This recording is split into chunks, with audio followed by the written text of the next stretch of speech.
Gracias, señor presidente. Lo voy a intentar. Señor Sanz, o estoy perdida o ustedes no gobiernan en Madrid. Pero es que no solo es eso. Les recuerdo que han estado gobernando ustedes 20 años en Andorra, ¿eh?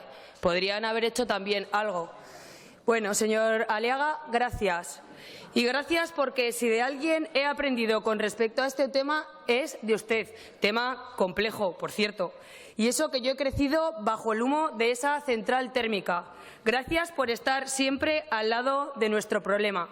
Miren, señorías, esta intervención no la iba a realizar yo. El portavoz de esta comisión es mi compañero Jesús Guerrero.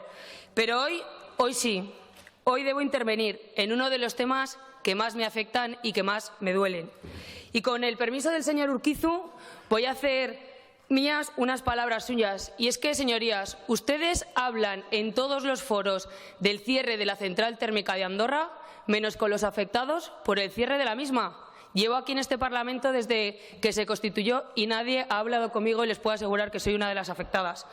Les aseguro que nadie en esta Cámara, nadie siente más que yo el cierre de la que ha sido mi térmica. Soy hija, nieta, hermana, prima, sobrina, amiga y vecina de gente afectada por este proceso al que empezamos llamando descarbonización, luego llamamos transición justa y al cual llamaré yo siempre el cierre de mi térmica y de mis minas. Y sí, señorías, les llamo de mi térmica y de mis minas, porque si yo soy quien soy es gracias al trabajo que toda mi familia y todo mi pueblo ha realizado en esas minas y en esa central térmica. La central térmica arrancó en 1981. Desde ese mismo día, todos los trabajadores de Endesa, antigua Calvo Sotelo, y todos los andorranos y las andorranas hemos conocido la trayectoria de la empresa. Durante estos años, que han sido 38, se han dado numerosas líneas de ayuda para la reindustrialización de la zona. Algunas han dado sus frutos y otras no, es evidente. Pero la decisión de cierre, entre otros motivos, viene por tres aspectos que me gustaría que todos tuviésemos claros. El primero, esta decisión deriva de una dura normativa que nace en el seno de la Unión Europea. En segundo lugar, por las inversiones que debe realizar la empresa para adecuar sus térmicas a esta normativa europea. Y, en tercer lugar, por la política de descarbonización que ha llevado a cabo la propia empresa.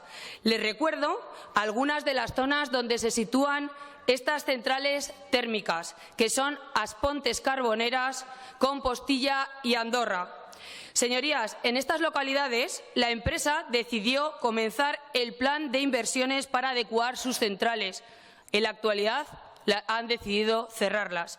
Pero miren, es cierto que hay que traer a esta Cámara este debate, es cierto. Pero a los andorranos y a las andorranas repartir culpabilidades poco nos beneficia.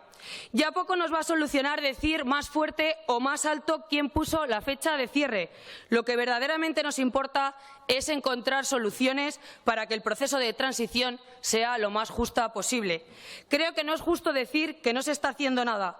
Un proceso de reconversión, como bien ha indicado el señor Aliaga, no se puede hacer en 10 meses. Es imposible, se lo aseguro.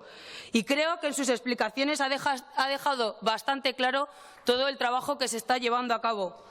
A nosotros, como ya les he dicho, nos importa el futuro, que el convenio de transición y el plan de acompañamiento se realice de la manera más justa posible.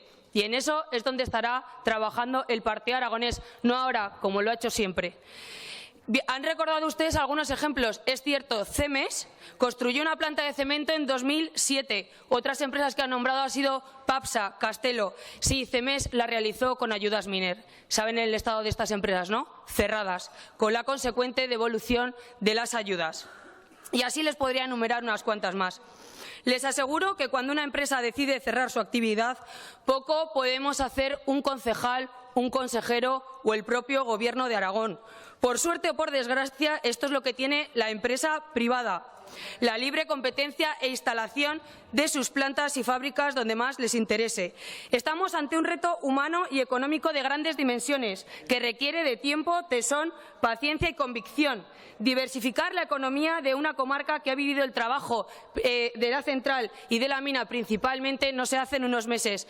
Pero tengo la convicción, como andorrana y como turolense, que es una crisis que se resolverá a medio plazo. Pero eso no se consigue con acusaciones.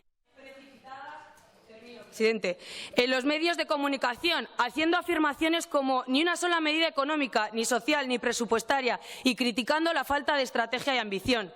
Lo que hoy acabamos de escuchar desmonta la precipitación de alguna de sus señorías, que en cuanto ve una alcachofa se les acelera el pulso y se les nubla la razón. A estos diputados les aconsejo leer una obra de un gran aragonés, Baltasar Gracián, autor de la obra Oráculo Manual y Arte de Prudencia, y, por supuesto, que se la apliquen. Para finalizar, porque como pueden ustedes ver, estaría horas hablando de este tema, le diré, señora Bernués, que este es un problema que afecta a todos. Será un fracaso si de este tema ustedes pretenden obtener un rédito político, porque este problema, por desgracia, no se resuelve únicamente en Andorra ni en Aragón. Es un problema que afecta a Andorra, Aragón y, por ende, a Teruel. Pero es un problema que tiene que resolverse en Madrid y tiene que resolverse yendo todos unidos. Les invito, presidente. Les invito a preguntarle a su concejal por la moción que se presentó ayer en Andorra y así le explicará él por qué tenemos que ir todos unidos. Les invito a todos a que colaboren. Hoy, como bien ha dicho, comienza el proceso de participación para una transición justa. A que sumen y no resten, a que trabajen y busquen soluciones. Y ojalá pueda volver a intervenir en otra ocasión sobre este tema. Gracias. Y pueda decirles a todos gracias a todos por conseguir que no me duela Andorra. Muchas gracias, señora. La palabra por el grupo.